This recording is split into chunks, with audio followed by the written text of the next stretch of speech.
There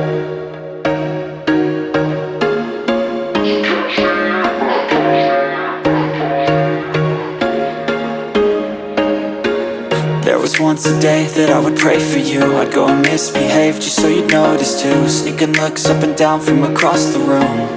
And damn, what a hell of a view. I feel good, you look great.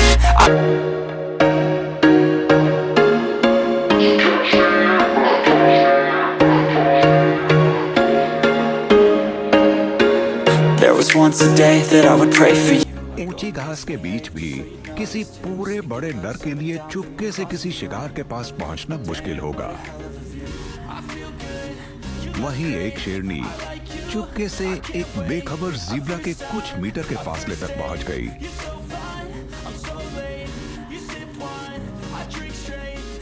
लगभग 10 metre. ये अचानक हमला करने के लिए सही रेंज है।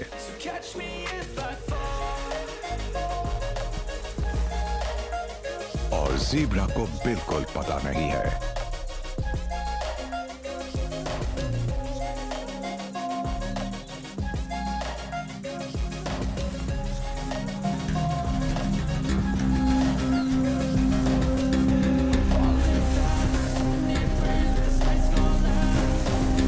शेरनियां सिर्फ काम नहीं कर रही हैं, ये जोखिम भी उठा रही हैं।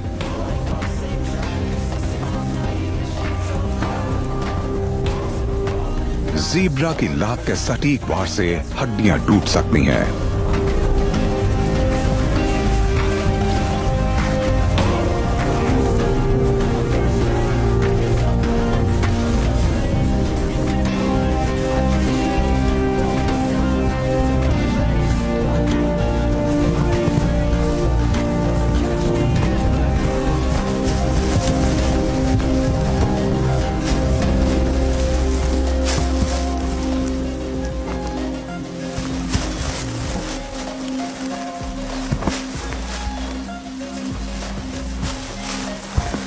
ब्लैक शोल्डर्ड काइट्स ने ये सब पहले भी देखा है।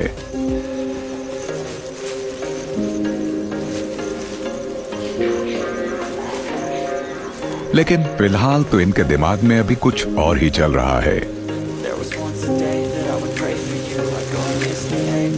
ये जोड़ा अभी अभी साथ आया है। ये रिझाने का पहला चरण है। एरोबैटिक्स इनकी फिटनेस का प्रदर्शन है और सबको परिवार को पालने लायक पार्टनर चाहिए।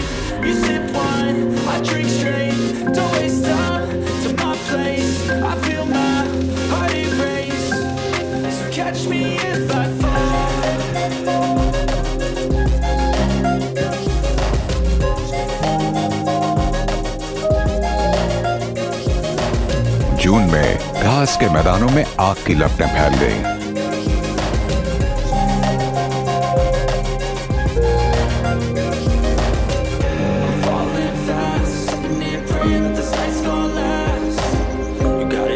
ये आग पार्क रेंजर्स ने सख्त घास को जलाने के लिए लगाई है ताकि नई घास पनप सके।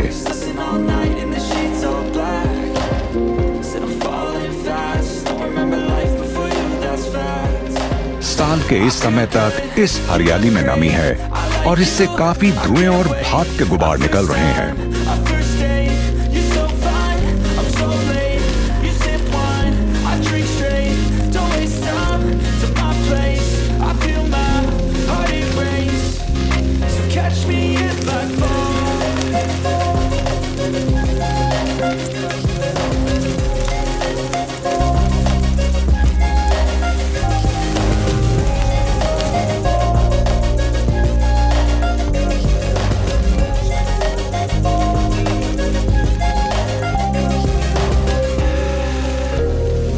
जिम्मेदार ढंग से आग लगाने पर इलाके को ज्यादा नुकसान नहीं पहुंचता। असल में तो उससे यहाँ की जमीन जानवरों के चरने के लिए बेहतर हो जाती है, कम से कम कुछ समय के लिए। लेकिन साथ ही एक जुआ भी है। नई घास तभी पनपेगी जब बारिश समय पर हो।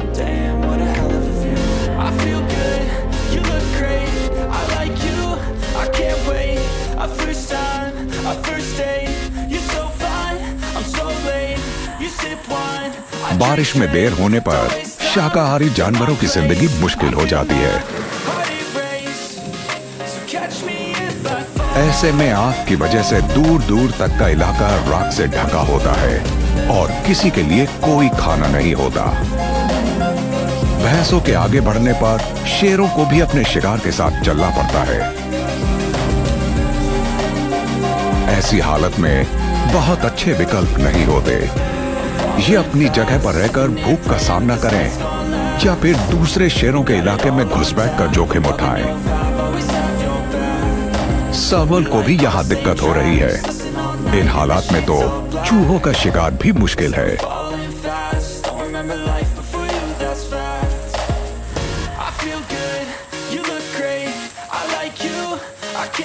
सबको बारिश का इंतजार है।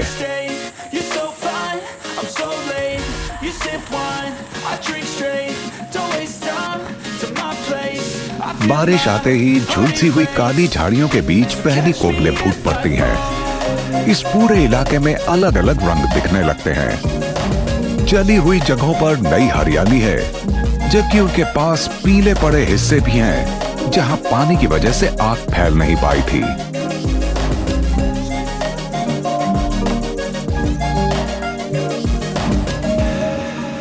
जलने से बचे हिस्सों में जिंदगी पहले की तरह जारी है।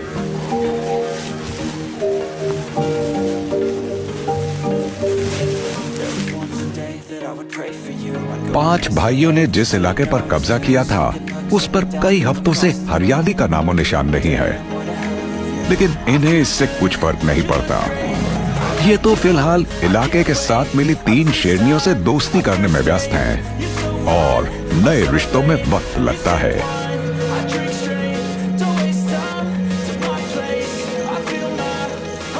ओलुबॉर 6 महीने पहले पास के शेरों के इलाके में गया था। अब इसके जख्म तो भर गए हैं और बस कुछ निशान ही बचे हैं, लेकिन लगता है उस हमले से इसके टेस्टिकल्स को नुकसान पहुंचा है। अब मिलन करने में इसकी दिलचस्पी कम हो गई है। इसने शेरनियों को अपने भाइयों के लिए छोड़ दिया है। ये अब भी ऑर्पा डैम का सबसे करीबी है। ये साथ मिलकर गश्त लगाते हैं और घुसपैठियों को दूर रखने के लिए सैकड़ों जगह अपनी गंध के निशान छोड़ते हैं।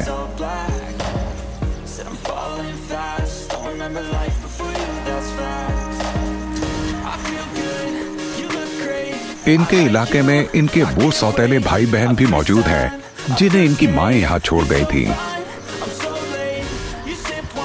उनमें से 4 अभी यहां रोंगाई नदी के किनारे हैं। इनमें 2 नर हैं और 2 मादाएं। ये अपने बड़े भाइयों से दूर रहते हैं और वो भी इनकी अनदेखी करते हैं।